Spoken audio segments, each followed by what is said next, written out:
Hello and welcome, dear friends. Today, we're setting off together on another fascinating trip.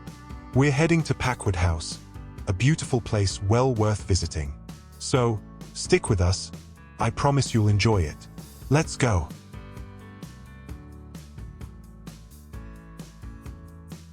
The house was first built around 1560, when William Featherstone constructed the original buildings here. As the Featherstone family grew wealthier, the owners gradually purchased more land, and the house expanded accordingly until it reached its present size and appearance. Over the centuries, each addition and alteration changed the house slightly. By the late 19th century, it had lost much of its original character and, inside and out, looked more like an average Victorian residence. That all changed dramatically in 1904, when the crumbling building and its surrounding lands were purchased at auction by the industrialist and wealthy businessman Alfred Ashe.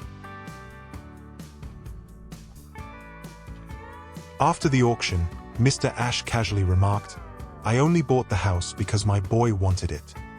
That boy was his only son, Graham Baron Ashe. Baron was his given name, not a title. At the time, he was only 16 years old, but he was an enthusiastic lover of history whose dream was to restore the house to its former beauty and glory. And so, he began a meticulous restoration, aiming to make it look as it had in the days of its birth. Baron Ashe disliked modern things. He admired the past, and his goal was to restore the house to the state he believed it deserved.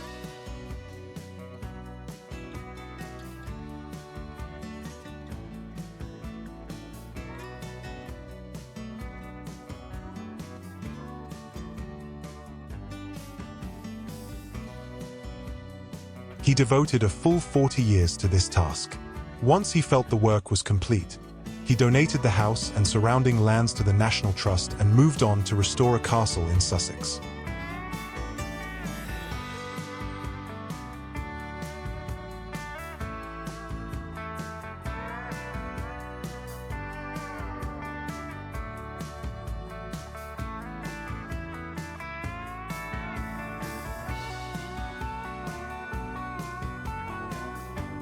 Walking through the house today, it's hard to tell which parts are old and which are relatively new.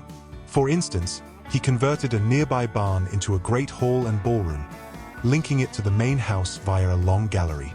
When you walk through it, it feels entirely in keeping with the rest of the building, yet it was built only in 1931. Baron Ashe truly did an exceptional job. The house is furnished with pieces from the 16th and 17th centuries, which Ashe collected from various auctions and historic estates. Even during the restoration, he used materials salvaged from decaying historic buildings so the finished result would closely resemble a genuine Tudor or Stuart-era home.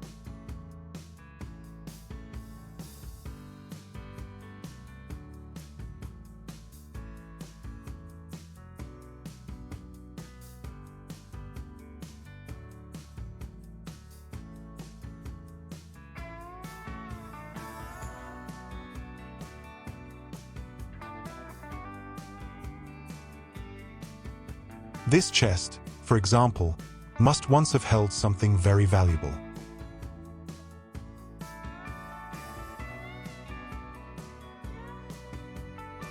That long gallery, which, despite its deeply medieval appearance, was built in 1931, was constructed using traditional methods and reclaimed elements from older structures.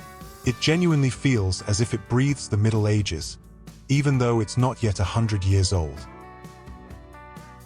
If I have one regret about the restoration, it's that he didn't remove the later external plasterwork, behind which lies the original timber-framed Tudor facade. That would have made the house even more strikingly authentic. Still, it's a truly wonderful place to visit.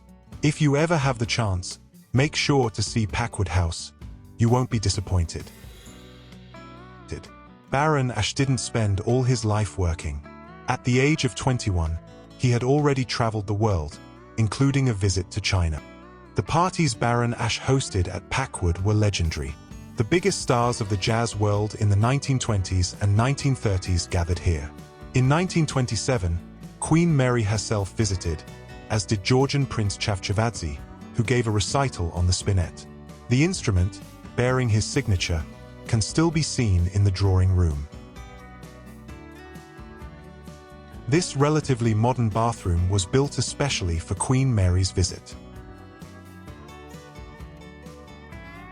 The famous ocean liner Queen Mary, named after the same queen, was once the largest ship in the world.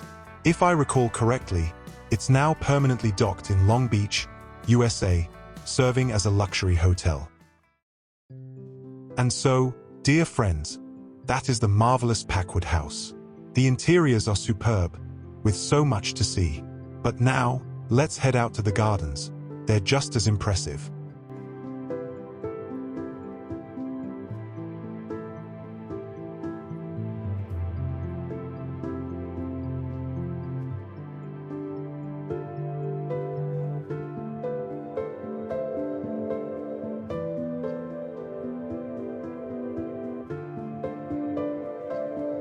One garden, made entirely of clipped yew trees, is truly unlike anything else.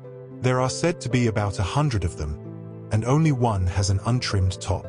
That one is called the preacher, while the rest are known as the congregation.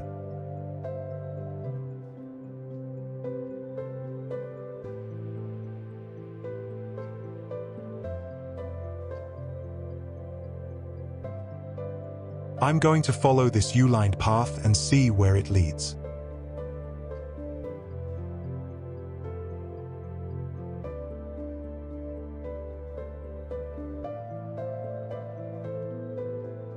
It brings me to a small viewpoint with a bench beneath the preacher, from which you get a somewhat limited but charming view of the house and park.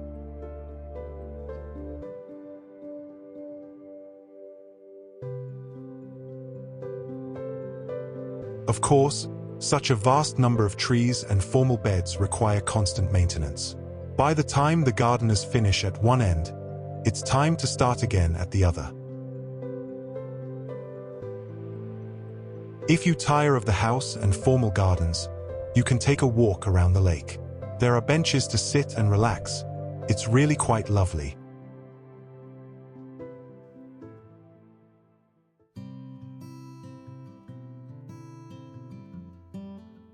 After 40 years of dedication, in 1941, Graham Baron Ashe gifted Packwood House to the National Trust, as I mentioned earlier, in memory of his parents.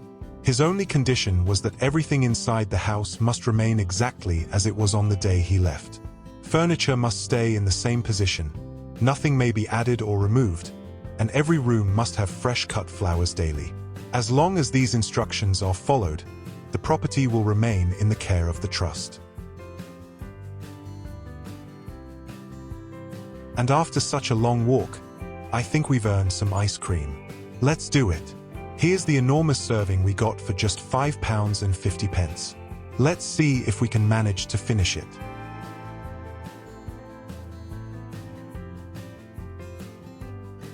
Well, friends, that's the end of our visit to Packwood House. If you enjoyed the house and our video, please give us a like, share it, and don't forget to subscribe. We've got more amazing adventures planned, and we'd love for you to join us. Until then, goodbye and take care.